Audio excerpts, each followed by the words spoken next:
Halo teman-teman semua, sekarang ketemu lagi sama aku, Nesti Aprilina Ginting dengan NPM A1M0210. Nah, di video kali ini kita akan membahas filsafat pendidikan sebelum abad ke-20. Nah, pembahasan yang pertama kita akan membahas tentang latar belakang munculnya filsafat.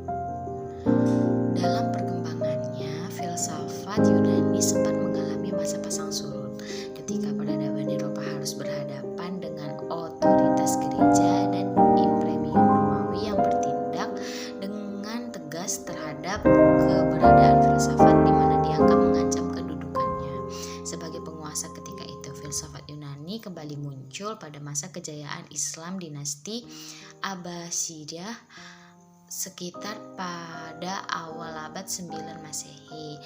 Tetapi di puncak kejayaannya, dunia filsafat Islam mulai mengalami kemunduran ketika para kaum filsuf yang diwakili oleh Ibnu Rushd dengan para kaum ulama oleh Al-Ghazali yang menganggap filsafat dapat menjerumuskan manusia ke dalam ateisme bergolak. Hal ini setelah Ibnu Rushd sendiri menyatakan bahwa dalam jalannya filsafat merupakan jalan terbaik untuk mencapai kebenaran sejati diri dibanding jalan yang ditempuh oleh ahli atau mitikus agama.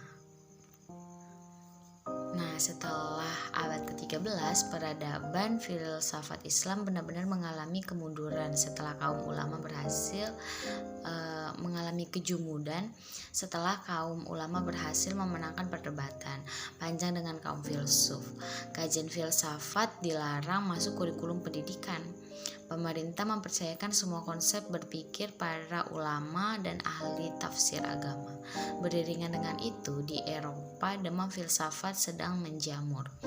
Banyak buku-buku karangan-karangan filsuf muslim yang diterjemahkan ke dalam bahasa Latin. Ini sekaligus menunjukkan bahwa setelah pihak gereja berkuasa pada masanya dan sebelum peradaban Islam mulai menerjemahkan teks-teks Aristoteles dan lain sebagainya oleh Al-Kindi, di Eropa benar-benar tidak ditemukan lagi buku-buku filsafat hasil peradaban Yunani.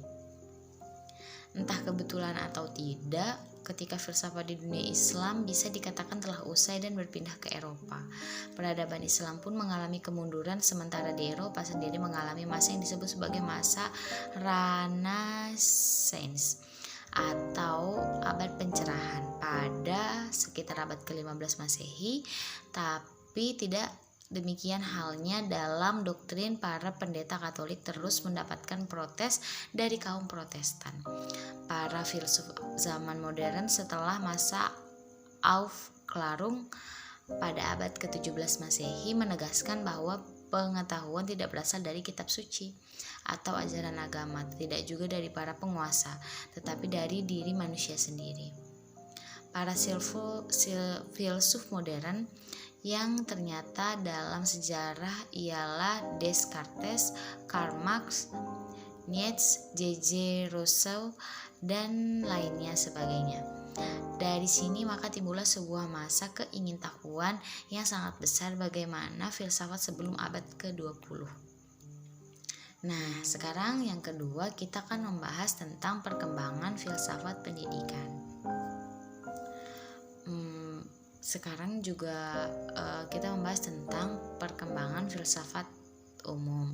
Berpijak pada pemikiran Pujawijatna, periode perkembangan filsafat dapat dibagi menjadi 4 bagian, yaitu filsafat Yunani, filsafat Hindu, filsafat Islam, filsafat Eropa atau filsafat modern. Metodologi ilmu pendidikan sebelum abad 20. Sejak filsafat ikut menentukan kebijakan-kebijakan dalam pendidikan sampai akhir abad ke-19, paling kurang ada 3 tonggak utama yang dapat dikenali, yaitu pemikiran Aristoteles, Francis Bacon, John Stuart Mill, dan kawan-kawan.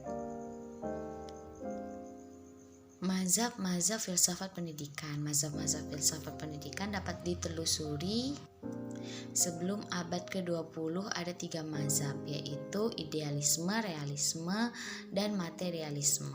Mazhab-mazhab yang lain kebanyakan tumbuh di akhir abad ke-19 dan berkembang pada abad ke-20 seperti pragmatisme, eksistensialisme, progresivisme, perennialisme, esensialisme, rekonstruksionisme. Berikut dijelaskan 3 mazhab filsafat pendidikan yang tumbuh dan berkembang selama lebih dari 2000 tahun lamanya.